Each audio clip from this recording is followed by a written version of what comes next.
عامر لیاقت مرحوم کی تیسری اہلیہ دانیہ شاہ کی گرفتاری پر ان کی والدہ نے بشرا اقبال پر بیٹی کو اغوا کرنے کا الزام لگا دیا۔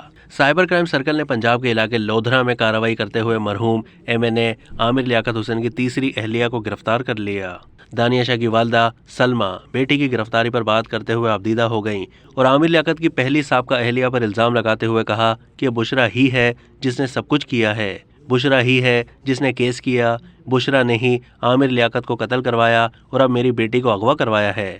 دانیہ کی والدہ نے بتایا کہ کئی پولیس والے ہمارے گھر میں گھسے، ہمیں مارا اور کہا کہ آپ کا پڑوسیوں سے جھگڑا ہوا ہے، آپ لوگ صدر تھانے آ جائیں۔ اس کے بعد پولیس والے دانیہ کو بغیر کپڑے تبدیل کیے لے گئے، لیکن جب ہم تھانے پہنچے تو وہاں کوئی نہیں تھا۔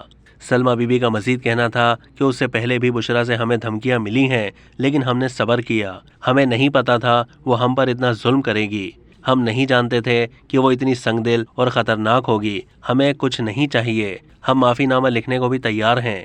میری وزیر اعلیٰ پنجاب اور مریم نواز سے التجا ہے کہ میری بچی کو بچا لیں۔ اب تک کے لیے اتنا ہی۔ مزید معلومات کے لیے ڈیلی جنگ کے YouTube چینل کو سبسکرائب کیجیے۔